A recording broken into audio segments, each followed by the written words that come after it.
week, we were able to do something at ESPN that skateboarding hasn't been able to do in 15 years. We had a true street contest. We took skateboarding back to the streets at City Hall, where normally you get a $300 ticket if you go skateboarding there. Check this out. Best trick contest, Skate Street.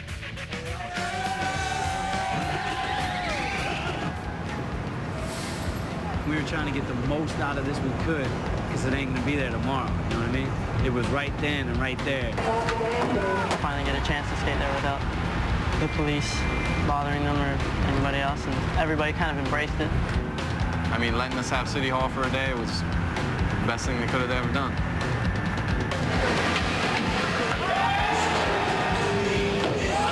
Like in the best trick contest, everything just kind of built up. You got 15 minutes to do one trick, so might as well make it good. One person would do one trick, somebody else would say, well, I got to do better than that, so let's just totally push the envelope, you know? Everything was so fun to skate because it was real street. You know, stuff that we would skate every day. We look at everything different. We can walk down the street, see those stairs, and we're not, you know, most average people will just say, you see stairs, you know? We're looking at those stairs to see how we can skate them. It's kind of like what goes down in everyday skating or maybe filming for skate videos.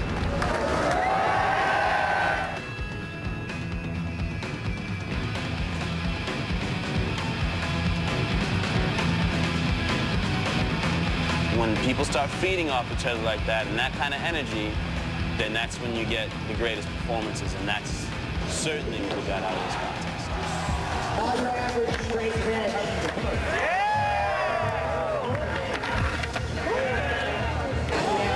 First obstacle was the benches. Everybody at the contest skates a bench in their town, wherever they're from. Carrie's manual tricks on the ledge are pretty insane. Like flip in, flip out and stuff. It's pretty hard to hold the manual and then flip it out. He did a kick in your nose, really. No, he'll flip out. Gnarly. Usually it's always on something like really hard or gnarly to skate. Actually, they took it to something like you can get really technical on. And then it is that. The Jersey barrier was definitely the highlight, the hottest part of the best trick contest. Gamble on a brand new skateboard. Whoa, starting it up. You have a ledge going downstairs now, like something that you didn't have on these stairs before. It drops off like good, like 5 feet at the end, and then you got to ollie out to it, so it's pretty gnarly. Some of the stuff that went down on it was pretty insane.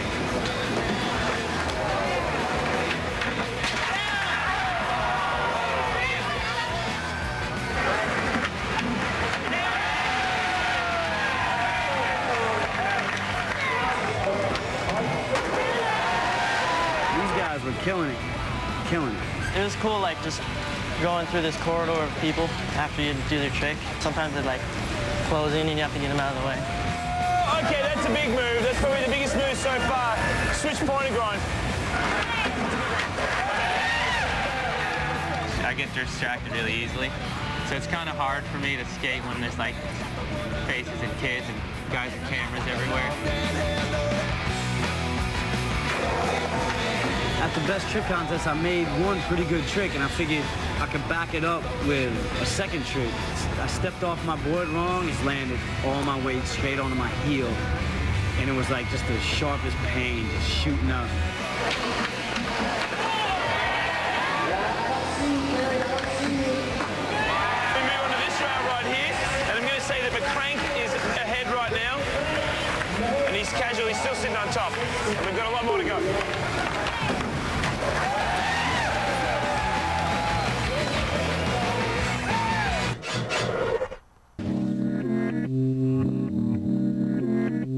Knocking off tricks left and right, you know, and not just your average tricks like Costin backside nose blunt slid, that barrier. You don't do that every day, you know what I mean? A trick like that, I mean, you can just kind of go for it.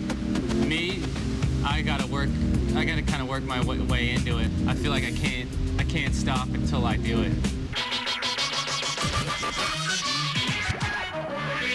It's not like a set hour I'm gonna go try this trick. whenever you kind of feel like it, actually. But I mean, you could spend hours on one trick, too. Or weekends, weekend after weekend after weekend.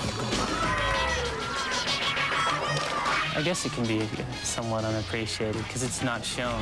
Then again, it could get too boring to try and show all that, too, and almost embarrassing for you, depending on what you've tried for so long. That's how skating is. It's just going and doing what you want to do, wherever you want to do it. There's stuff only my imagination can do it. For me to physically do it, I don't think would ever happen. But at least you can live it through the video game as opposed to just your imagination. Now I can go and play it. And sometimes try a trick that I'll never do. Big, huge gaps, or set of stairs, or longer rail. I'd rather be able to skate everything, just because I think skating would get kind of boring if I didn't have like a variety of things to do.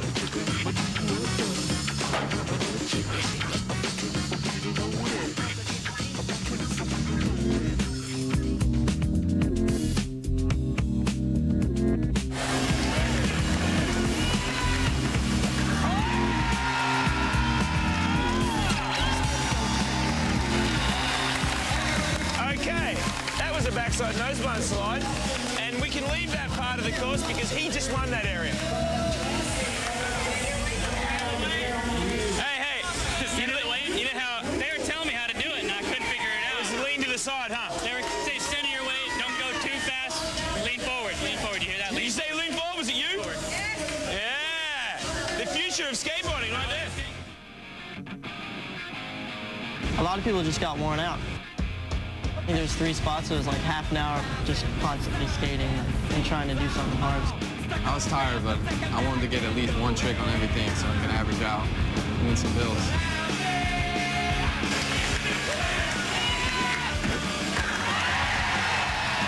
Gary gets the double kicky.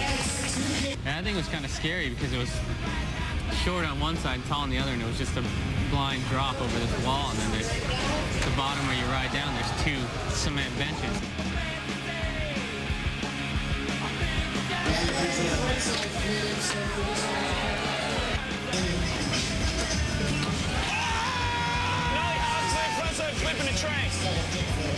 He did 5 tricks that some people don't do those 5 tricks in their video part that they film for, 4 or 5 months. Let's give it up for Rick McCrank, who just did every move he could possibly do in a period of 2 minutes or whatever it was.